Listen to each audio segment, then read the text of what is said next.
You're listening to the Nourished Child Podcast, episode number 33.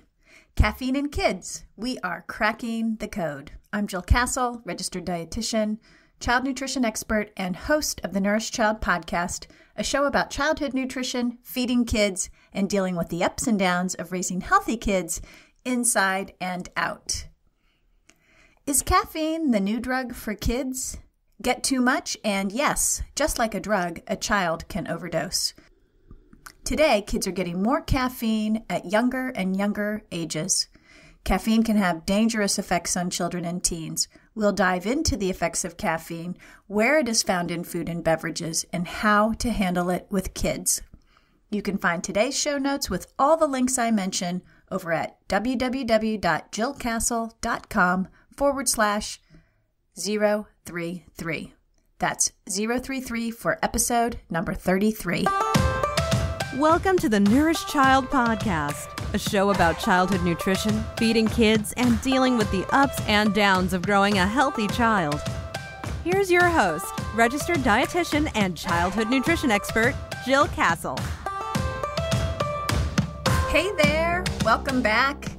I am so happy to be back online with you today. I am hoping everyone is doing really well.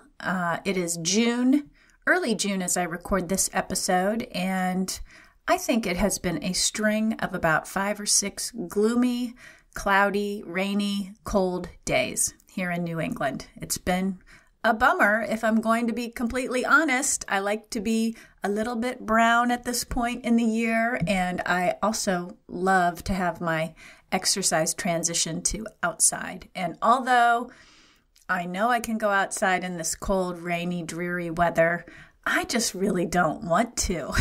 So I'm still stuck inside. It's a bummer, but hey, I hope wherever you are, the weather is much better than it is here in New England. So this week I started my Food Parenting Pro course for nutrition professionals. Actually, yesterday was our very first day, and what a swell of emotions, excitement, nervous energy, fear. I was really afraid of the tech stuff. And but boy, when I got done with it, what a rush that I met all these awesome students. We had a great conversation about feeding styles yesterday.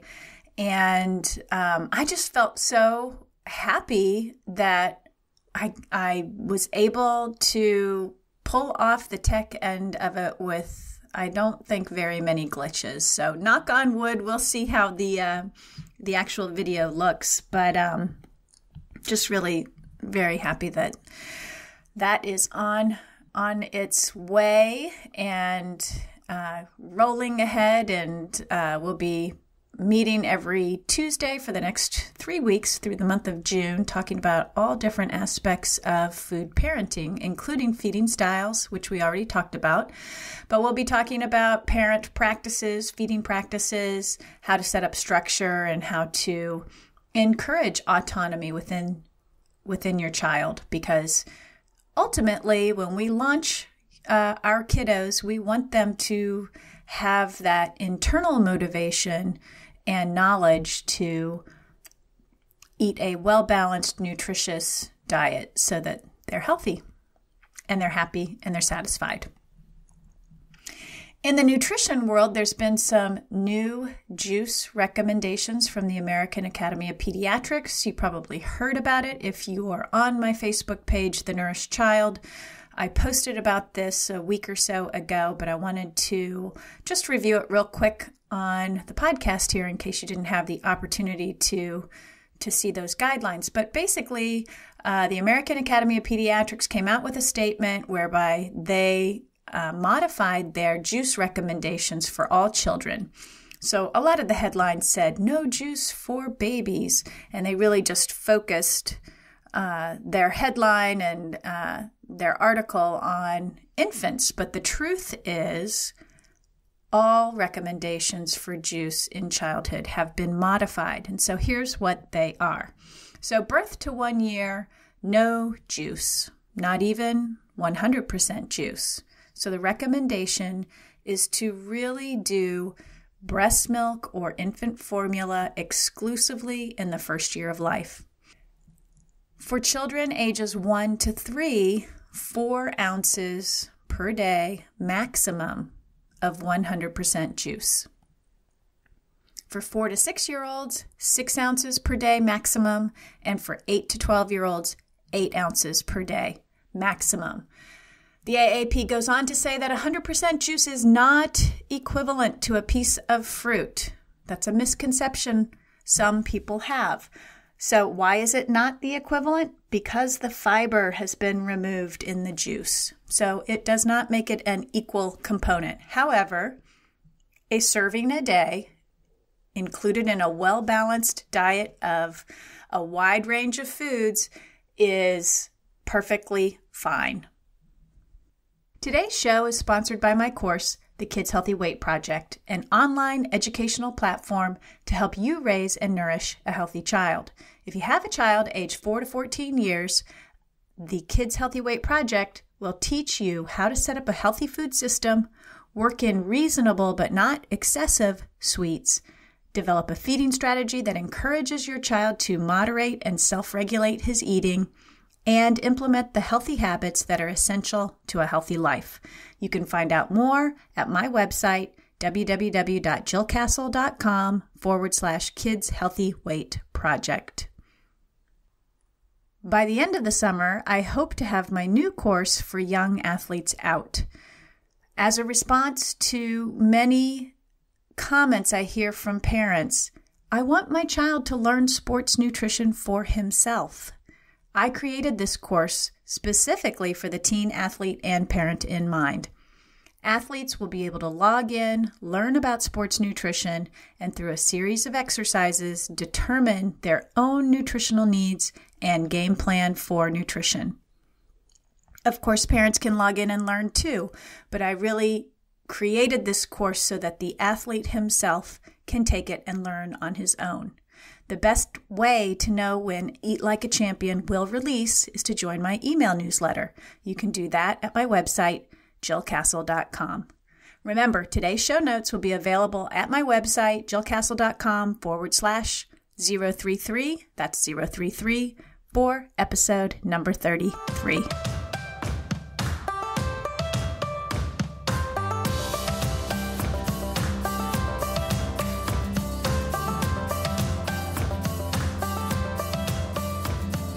So if you listen to the news, there's no way you could miss the teenager from South Carolina who passed away from a caffeine-induced cardiac event causing a probable arrhythmia. This was reported by USA Today, and that is an assessment by the Richland County Coroner Gary Watts.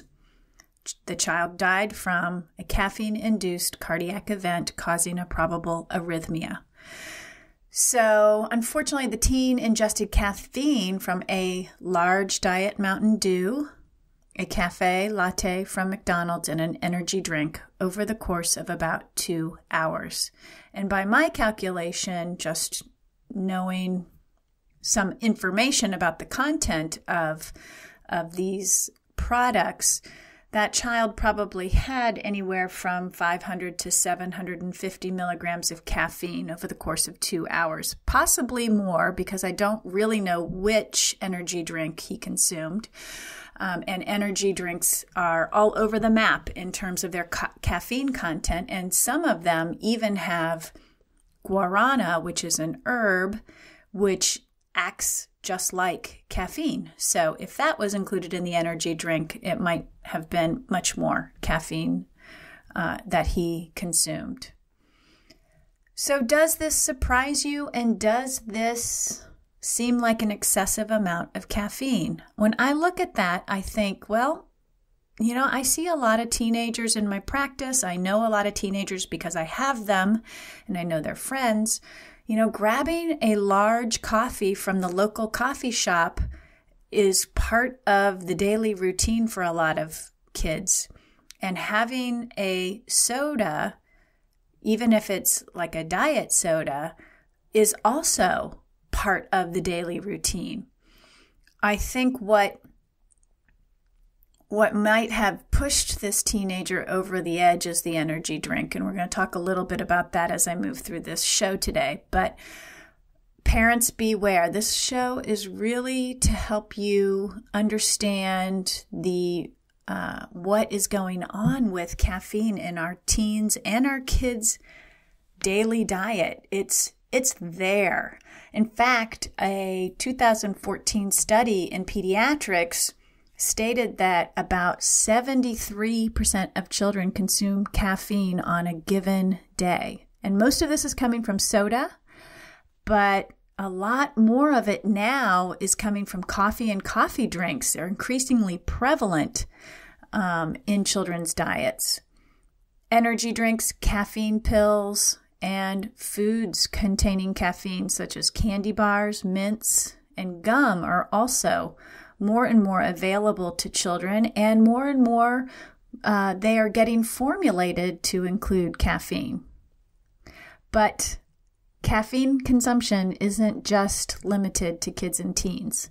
There was a 2015 study of Boston toddlers who were aged 1 to 2 years, and that study found surprising rates of coffee consumption by these youngsters.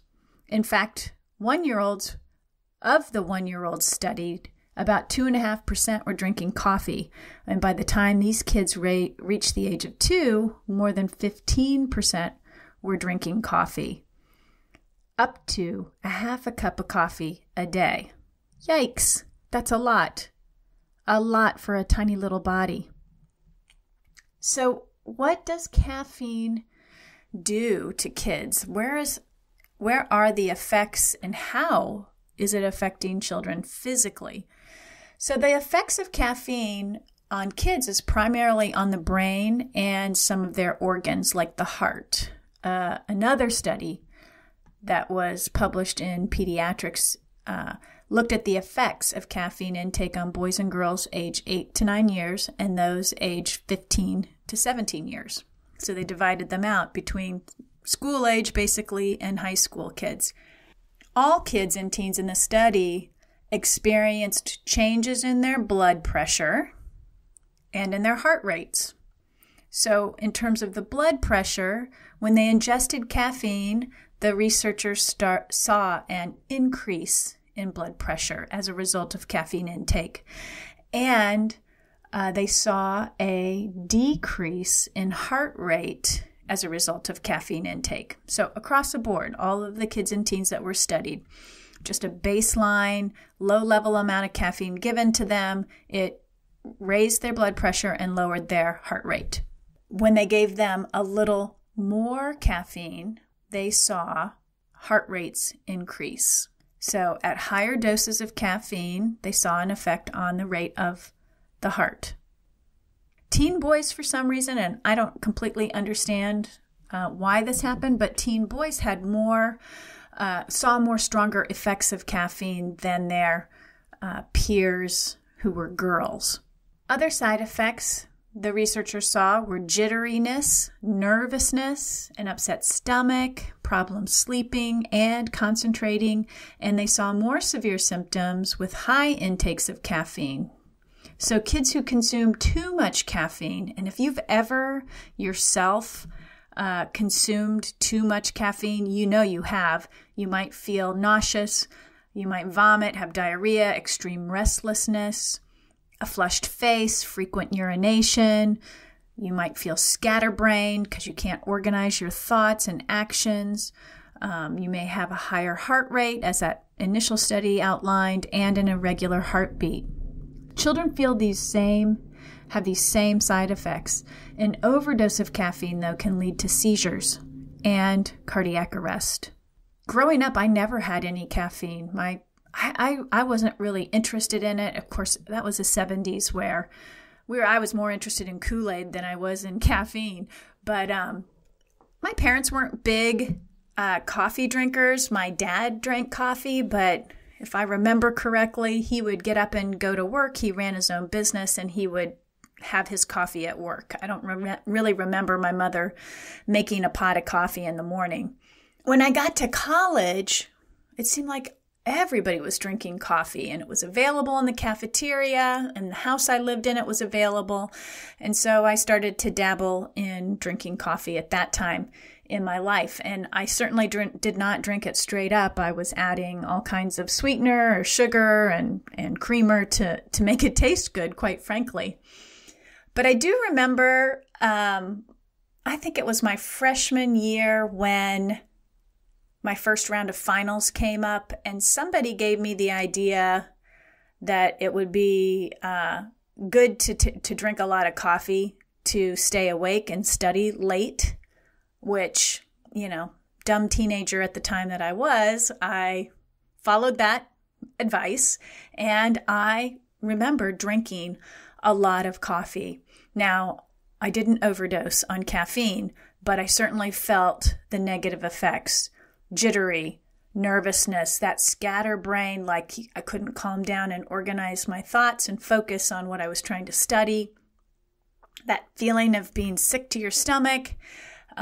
So if you've ever had too much, you know what it feels like. And just take that feeling and try to imagine a child feeling that way. It can be pretty scary for a child, and it can just crop up so quickly you don't even realize that that child might have had too much, which brings a question of how much caffeine is too much. What do we know about dosages of caffeine, and what are the recommendations? Well, the American Academy of Pediatrics suggests that children under the age of 12 years of age should not drink or eat any caffeine-containing foods or drinks. Zero, zilch, nada. Now, in today's world, I can tell you that's probably not realistic, because right off the bat, I can think of a bunch of kids that eat chocolate, and chocolate has caffeine in it. So are we going to say no chocolate whatsoever for children under the age of 12? I don't think that's realistic. But I think the point is to really watch out for those clearly caffeine-containing beverages that will have an impact. Things like coffee, things like soda that we know have caffeine in them and can really add up if kids are consuming quite a bit of one product, or if they're consuming 2 or 3 different ones. The cumulative effect of these different products can really take a toll on the physical repercussions of consuming too much caffeine as well. So for kids older than 12 years of age, so we're talking, middle school and high schoolers over age 12, caffeine intake should fall in the range of no more than 85 to 100 milligrams per day. So 85 to 100 milligrams per day. This is not a weight-based recommendation. It's a total amount of caffeine per day. So 85 to 100 milligrams per day for kids over age 12. So what is this? What does that look like? It's about the same content of caffeine that you would find in an 8-ounce cup of home-brewed coffee like Maxwell House or Folgers. So we're not talking Starbucks. We're not talking more of the higher end, higher caffeine containing coffees. We're talking about your standard home-brewed cup of Maxwell House or Folgers coffee. So it's about 1 cup of that. 1 cup will be about 85 to 100 milligrams. So popular coffee shop versions like Starbucks exceed this amount of caffeine.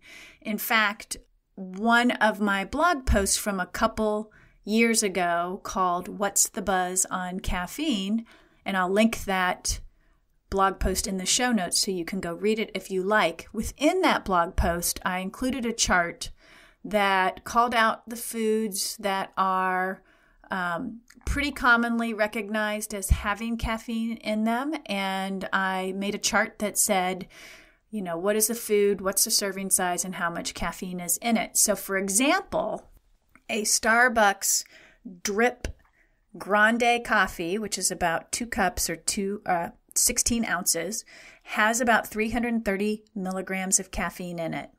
So remember, kids over 12, 85 to 100 milligrams per day. So a grande Starbucks coffee has about 330 milligrams of caffeine in it. A Starbucks cafe latte, also the grande size, has about 150 milligrams of caffeine in it.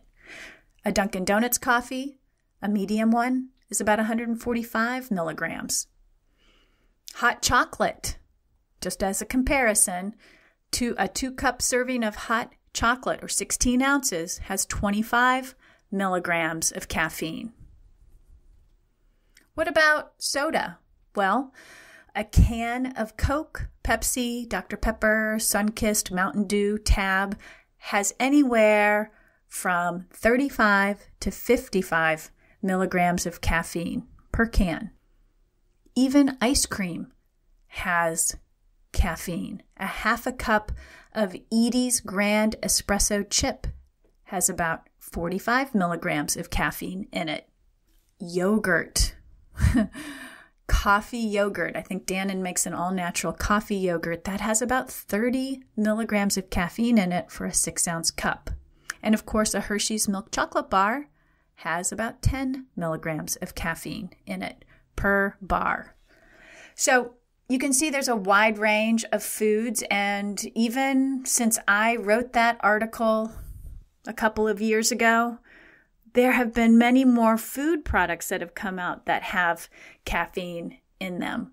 In comparison, when we think about kids, so remember, under age 12, no caffeine or no obvious sources of caffeine, and over 12, we're keeping a cap on the caffeine intake to about 85 to 100 milligrams per day.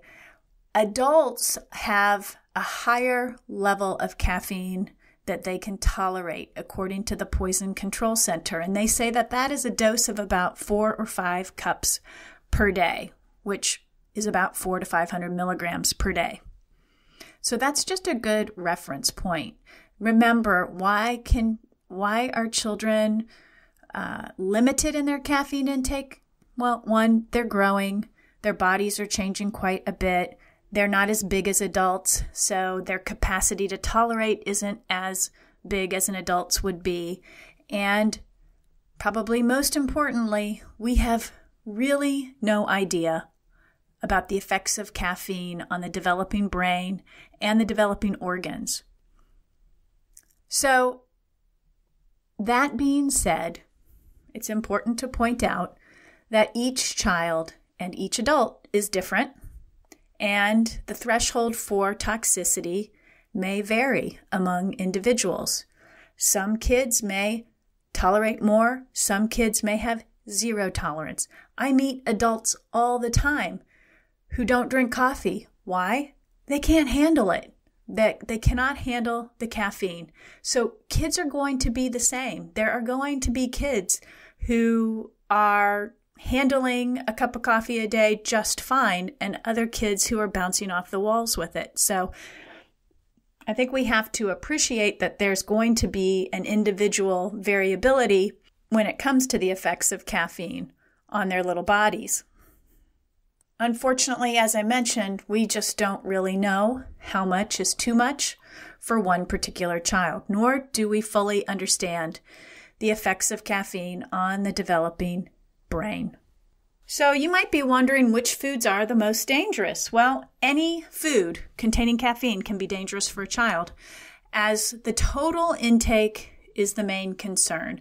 And I think when we are talking about kids, we have to be very aware of the accumulation of caffeine consumption, because we might be focused on not letting them have coffee, but if they're eating coffee ice cream and having chocolate and drinking tea drinks and, chewing gum with caffeine in it, then we're talking about the accumulation of caffeine. So we need to be mindful of that. The total intake is the main concern. But caffeine is found in an ever-growing variety of food and beverages, as I mentioned. So the traditional sources like soda, coffee, coffee-based drinks, and tea are still out there. They're still popular. I think coffee over the last 5 to 10 years in children's diets has become very popular, and that has probably coincided with the popularity of coffee shops and all the innovative drinks that they're making with coffee. But other sources of caffeine are emerging also, such as jelly beans, lollipops. You can find beef jerky with caffeine, marshmallows with caffeine, gummy bears, and energy drinks, as you know, but even a more insidious product, which is the caffeine pill. You can even find caffeine in lip balm and in water. So energy drinks are probably one of the particularly concerning products for kids and teens, as they are aggressively marketed to them. So up to 50% of teens consume energy drinks, according to a 2011 article in Pediatrics, and a 2013 report in Clinical Toxicology looked at all the calls to the U.S. National Poison Data System from 2010 to 2011 and found that of the reported cases of non-alcoholic energy drink ingestion, more than 50% of them occurred in children under the age of 6. So kids, really young kids, are accidentally ingesting energy drinks. So energy drinks are considered to be a supplement, and they aren't closely regulated by the Food and Drug Administration. There is work to have that be changed, but as it is right now, energy drinks are not evaluated and approved before they go to market. The FDA only gets involved if there is an adverse event related to an energy drink. So if a consumer reports an adverse event, or somehow the FDA is made aware of a product that is dangerous to the public, they then get involved and regulate. But prior to that, anybody can make an energy drink and put it on the market. Energy drinks can have up to, or may have up to 250 milligrams of caffeine per serving. And as you probably know, some energy drinks are packaged with more than one serving in a container. So if your child drinks an energy shot, which is a double shot, and that shot has 250 milligrams of caffeine, but it's a double shot, that's actually 500 milligrams of caffeine that child is ingesting. So we have to educate our children so they understand the dangers of ingesting an energy drink and the amount of caffeine that is really probably much more than they even realize. Caffeine pills and powders are a relatively new form of caffeine, and it's used to boost energy, particularly among young athletes. So this form of caffeine showcases a very concentrated dose and can be quite dangerous. It's been reported that 1 teaspoon of caffeine powder can contain up to 1,600 milligrams of caffeine. That is a lot of caffeine. While you as a parent and as an adult may be seeing in the media the benefits of caffeine on athletic performance, the benefits of caffeine on your ability to learn and concentrate and remember, those benefits that get touted in the media are generally based on adult studies. So studies that have been conducted in full-grown adults. They are not to be applied to children. So what can you do to moderate or discourage the caffeine consumption of your child?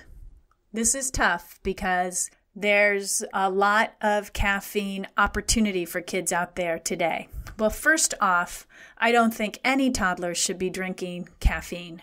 So those little sips of mama's latte or daddy's coffee or dad's soda, while they seem harmless, Remember, a toddler has a very small body, and a toddler's brain is in high growth mode and high development mode. So we don't know the effects. In my opinion, and in advising you or making my recommendation, it would be to not offer any toddler any caffeine-containing products. And when it comes to the nitty-gritty of executing this, it's very simple. Toddlers are going to follow your lead. They don't know anything about caffeine drinks, coffee drinks. They don't know anything about that. So it's really up to us as parents to moderate and control that exposure, which is very easy to do when you're talking about a toddler. Now, what about the child under age 12? Remember, as we're raising our children, we're setting boundaries and limits, and we're guiding them to make healthful choices. I think it's a good idea to have a policy about caffeine. I think it's a good idea to say no when your 8-year-old asks if he can get a Frappuccino at the local Starbucks. I think it's a good idea to hold your child off for as long as you can in terms of exposing him or allowing him or her to have caffeine-containing beverages. Because as your child gets older and is independently out there in the world making his own choices, you may not have very much control at all. So those first years, those younger years in childhood, when you're setting the stage for expectations around food choices and expectations around eating, one of those expectations can be that children don't drink coffee in our family, however you want to say it. But I think it is a good idea to make sure that you have a policy around your child's exposure and consumption of caffeine. For older kids who might be independently making choices, I hope that you will be proactive with education and guidance. We all need to teach our children where caffeine is found and the impact on the body. And of course, for the more dangerous items like energy drinks and caffeine pills, we want to discourage the use of them, particularly for those kids who might be getting more exposure to those sources through sports and other activities. This goes for coaches. If you're a parent who is a coach as well, it's okay to have these conversations and teach kids, because when they don't know, they don't know. And many children think it's cool to have these drinks and to load up on them. And it's okay to have an energy drink before they go to sports practice. But you know what? It's not okay. And we adults have to inform our children so that they understand that it's not okay, that it can be quite harmful to their bodies. But not only that, to alert them to those products which are particularly troublesome.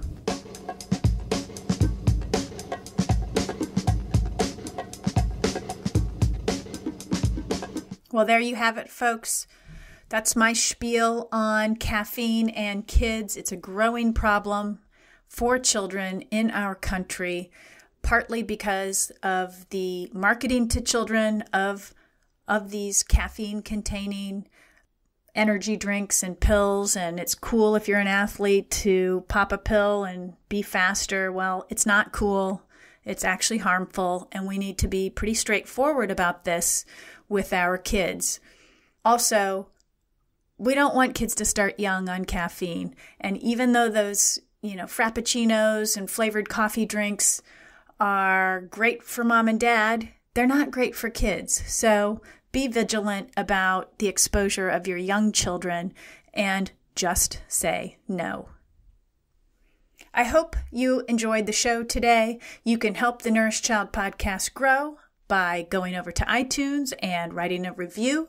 When you write a review, my show pops up in the newsfeed and people can find it easier, and hopefully it will help other families like you learn more about nutrition for their children. Certainly, you can subscribe to the show on iTunes, Android, Stitcher Radio, Google Play Music, Tuned In, and more. And you can share the podcast on social media. As always, thanks for joining me today. I'm very glad you were here. Please be sure to give that precious child in your life, big or small, a loving squeeze today. Bye for now. Thanks for listening to the Nourished Child Podcast, where the #1 goal is to help you grow a nourished child, inside and out.